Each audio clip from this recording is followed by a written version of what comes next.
So welcome back to this week's episode of Thrive, your agency resource. Today, we're going to talk about pivoting, but not necessarily just pivoting because everybody's doing that these days. We're going to talk about it in the context of deep listening and why that matters in order to create a successful pivot. I'm joined by Marcel Petitpas, co-founder and CEO of Parakeeto, a good friend of mine. Parakeeto is a software that helps agencies and consultancies automatically create accurate data-driven estimates for their projects, literally in seconds, using their historical data from Harvest. So really, really niche. We'll talk about how that all occurred. Marcel, thank you so much for joining me today. Thank you for having me, Kelly. Always a pleasure to spend time hanging out with you. I agree. I like to spend time with myself, and I really like to spend time with you. So you say that you have known since the age of 7 that all revenue is not created equal. And I would love for you to expand upon that. Yeah, we learned that tough lesson, that I think all agency or service business owners learn at some point in their career, which is that you can lose money on a job. And we learned that, my brother and I, on a snow day, because we grew up, I still live in Canada today on the East Coast. We get a lot of snow here in the winter. And so it's not uncommon for you to have a day off from school because there's too much snow. And we thought, hey, maybe this is a good opportunity for us to go make some pocket change. So we grabbed our shovels and we went knocking on the neighbors' doors to offer some snow shoveling services. And that was going swimmingly well for the first little while. Everyone paid us handsomely, relative to the time it took us to clear their driveways. And it all changed when we got to Miss Harrison's house. She was, kind of an older lady. She was widowed. And when we knocked on the door, she was so excited to see us. And she kind of said, yeah, could you shovel the driveway? And we said, yeah, totally. How much will you pay us for that? Because we didn't know how to price. We were 7 years old. So we were on the honor system. It was like, what will you pay us to shovel your driveway? And she said, I'll give you guys each a toonie, which is like a funny Canadian coin for $2. Okay. And we looked at the driveway and we thought, that seems fine. Like it's just a light dusting of snow. So it's like, yeah, sure, whatever. $2. We'll get this done in a few minutes. It'll be fine. It's less than most other people paid us, but whatever. And we went over and started shoveling the driveway and figured out that she hadn't cleared her driveway since the last time it had snowed. So below that nice, thin layer of snow that would have been easy to shovel, there was basically a coat of ice that we had to chip through for the better part of a few hours. And I remember at one point, like sitting there and it started storming again. And I'm just like, so dilapidated. I'm like, man, this is the worst. And when we went back up to collect our payment a few hours later, she gave us the $2 that she promised. And I think she felt bad, right? Because she knew it took us longer than we expected. So she went back in the house and she gave us these little sesame snacks as a tip. And I was just like, man, I've got to figure this out. I don't want this to happen to me ever again. I knew at 7 years old that I had been grossly underpaid for my time. It's such a good story because I think like we probably all have stories like that, especially if you live in a climate where you shoveled snow as a kid or you mowed lawns or you had a paper route or whatever the case may be, right? And that also speaks to your entrepreneurial spirit at 7 years old, which, I love. But since we're talking about your big pivot today with Parakeeto, can you share a little bit with us about what the vision was for the software? From at its inception, like what pain point were you aiming to really mitigate for agencies? And then we'll talk a little bit about where it went from there. Yeah. So the original thesis for the business, and the thesis hasn't really changed, but obviously what we've learned is that our approach to solving for that problem, had to be very different. But the original thesis is that small and mid-sized agencies have a lot of trouble answering simple, important questions about their business without drowning in spreadsheets. Things like, are we making money on our projects? Are we profitable?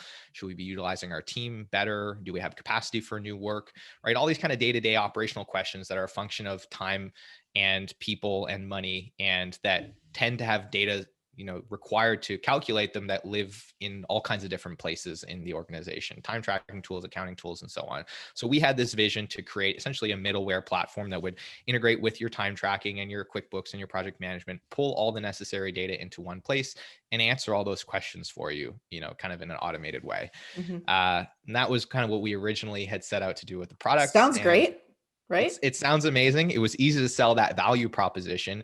And in the beginning, it was easy to sell it to myself and to clients, but eventually we started to figure out how difficult it was going to be to actually deliver on that value proposition and what was going to be required from a data perspective, from a technology perspective. And, I think we started to realize that we were kind of in over our heads once we actually got to the point where we had to try and onboard people onto the product and get them to that outcome. Yeah.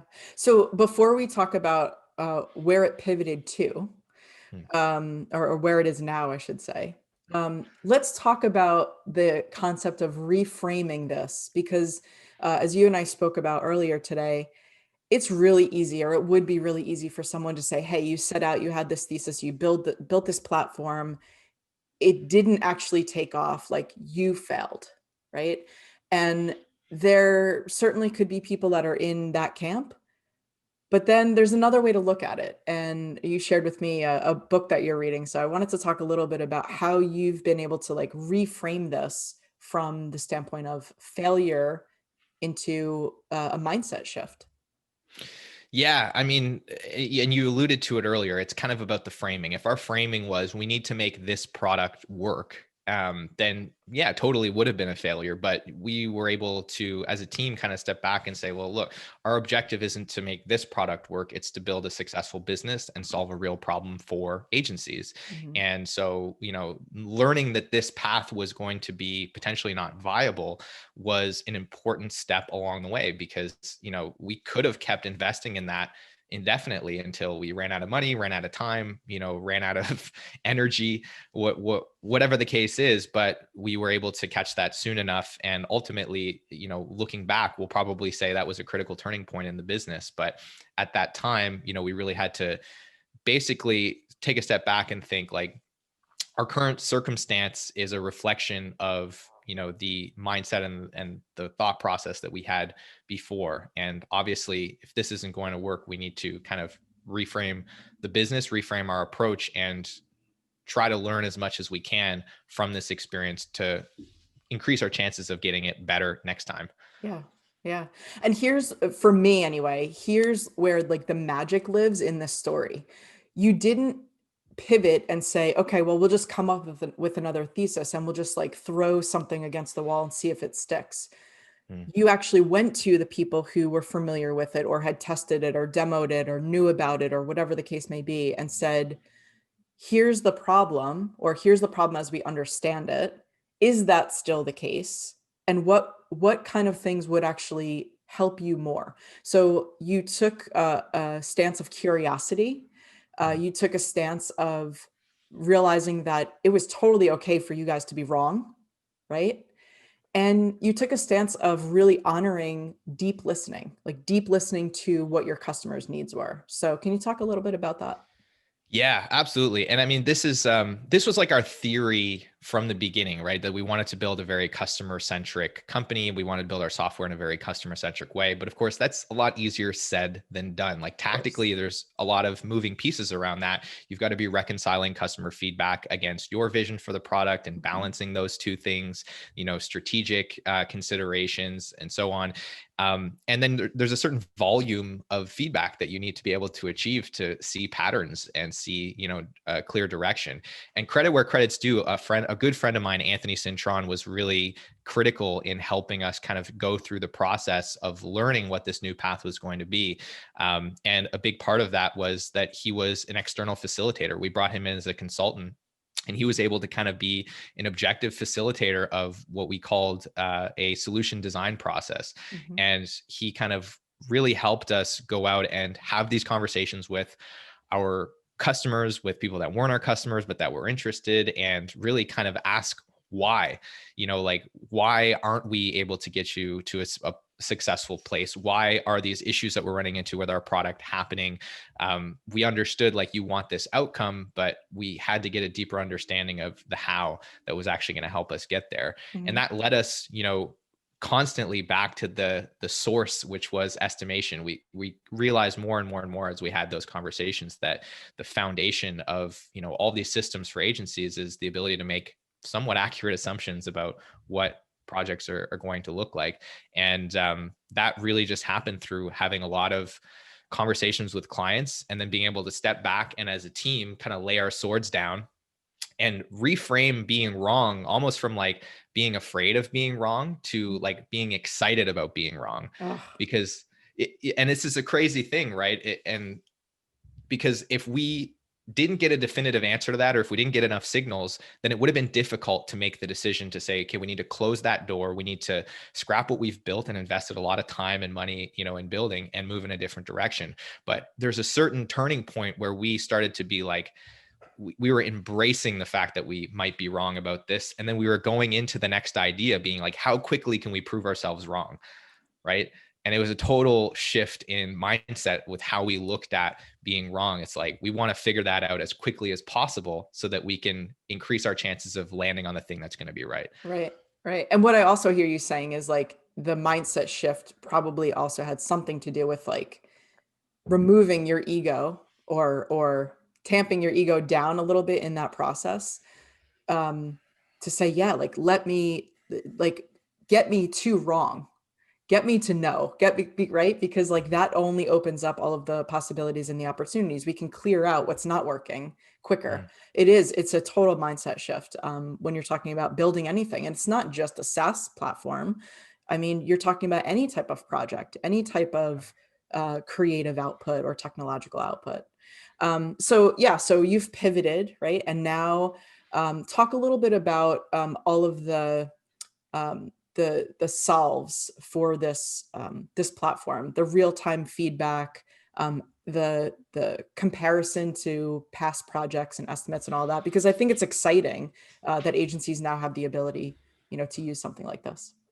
Yeah. So, I mean, as we went down this rabbit hole of estimation, we figured out that it was like a real pain point. And some of the things that we kept hearing were, we're not good at this. We're not very accurate at it. We're having trouble with scope and with profitability. And when we started to try and reverse engineer the process, everybody had their own, idiosyncrasies to the way they did it. But Right. largely, the process was, well, we kind of try to think about what have we done before that smells similar to this thing that the client wants. And we try to pull up that proposal, or we try to find that in our time tracking tool. And we use this historical information to try and get better next time. But over and over, we kept hearing like that is an arduous process, and it's time consuming, and we spend way too much time on estimates. We started doing the math on like, how much time are you spending? They're like, well, we get, all of our executive leadership in a room for 3 hours. So I guess, that's 5 people at 3 hours. We all bill out of 200. So we're spending thousands of dollars a week, like building Right. these estimates.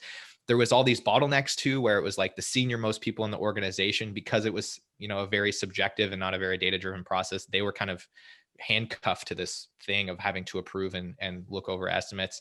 So we kind of stepped back from all those learnings and said, okay, we want to create a workspace where we can make it easier to use information about projects you've done in the past to get the next ones right, and create a feedback loop between what actually happens and what we assume is going to happen. Hmm. And so, Parakeeto essentially is a tool that you can connect to your time tracking tool. Today, we integrate with Harvest and pull in projects that feel similar to the one that you're estimating. And then it actually just breaks down by task, like how much time you spent on these past projects, and allows you in real time to compare your estimate to those other projects, and then also gives you some feedback on the profitability of that project, or the forecasted profitability based on the inputs and outputs. So you can say, hey, here's the budget. What should I, what's the hourly rate going to be if we charge this much? Or you can flip it and say, here's what we need to make.